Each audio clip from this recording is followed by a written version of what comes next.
Hello friends, मैं doctor Amrita Darade, physiotherapist. मैं practice करती हूँ Physiofit clinic and rehabilitation centre Malad West में। आज मैं आपसे बात करूँगी फ्रोज़न शोल्डर के बारे में। ये टर्म हमने कहीं ना कहीं कभी ना कभी तो सुना ही होता है। अब ये फ्रोज़न शोल्डर होता क्या है? फ्रोज़न शोल्डर में लोग आपको बताएंगे कि मुझे कंधे में दर्द होता है या मुझे कंधा ऊपर उठाने में तकलीफ होती है। हाँ, ये सब चीज़ें होती है फ्रोज़न शोल्डर में। Frozen shoulder is basically arthritis of the shoulder joint. जैसे सर्वाइकल स्पॉन्डिलोसिस होता है, आर्थराइटिस ऑफ द नेक या नी आर्थराइटिस होता है, वैसे arthritis of the shoulder is called frozen shoulder. So frozen shoulder में होता क्या है? शोल्डर का जो कवरिंग होता है, जिसको हम कैप्सूल कहते हैं, उसको सूजन आ जाती है और वो कैप्सूल धीरे धीरे टाइट होने लगता है। फिर वो बोन्स की मूवमेंट अलाउ नहीं करता है और कंधे की मूवमेंट धीरे धीरे कम होने लगती है। अब ये किन किन लोगों में देखा जाता है? Okay, frozen shoulder commonly is seen in diabetics, yes, जिनको डायबिटीज़ है वैसे पेशेंट्स, थायराइड पेशेंट्स या स्ट्रोक पेशेंट्स जिनके मसल्स बहुत टाइट हो जाते हैं, उनमें भी फ्रोज़न शोल्डर डेवलप होने के चांसेस होते हैं। या फिर कॉमन पीपल जिनमें कोई शोल्डर इंजरी हुआ है but it has gone unnoticed, but ये injury leads to a cycle where धीरे धीरे वो इंजरी बढ़ते जाता है and it leads to a frozen shoulder. Okay, now the frozen shoulder में 3 अलग अलग स्टेजेस में ये होता है। The first stage is called freezing, the second frozen and the third thawing. जो पहला फ्रीजिंग वाला स्टेज है, वहाँ the patient experiences excruciating pen, बहुत ज़्यादा दर्द होता है और कंधे की मूवमेंट धीरे धीरे कम होने लगती है।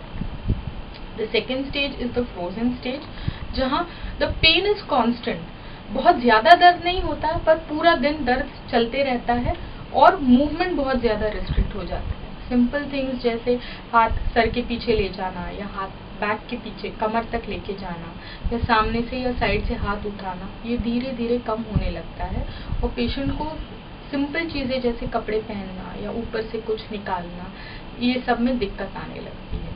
The third stage is called थॉइंग, जिसमें धीरे धीरे पेन कम होने लगता है और मूवमेंट वापस आने लगता है।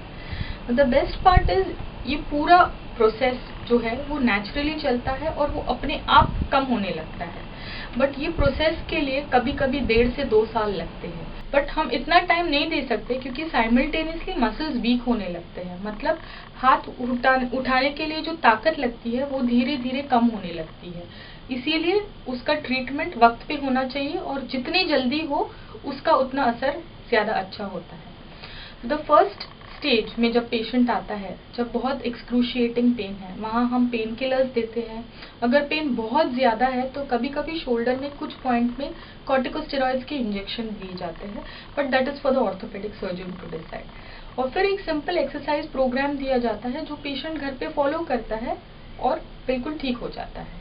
अगर सेकेंड स्टेज में पेशेंट आता है जहाँ पेन कांस्टेंट है बट रिस्ट्रिक्शन बहुत ज़्यादा है, इसका मतलब क्या है कि पेशेंट खुद मूवमेंट नहीं कर पा रहा है, उस स्टेज में फिजियोथेरेपी बहुत इंपॉर्टेंट पार्ट प्ले करता है, जहाँ हम पेन रिलीफ के लिए अलग अलग मोडालिटीज़ यूज़ करते हैं, जैसे कि अल्ट्रासाउंड है, लेज़र है, TNS है। डिपेंडिंग कि पेन कहाँ पर है, क्या स्ट्रक्चर से आ रहा है, उसके हिसाब से ये मोडालिटीज़ यूज़ की जाती है।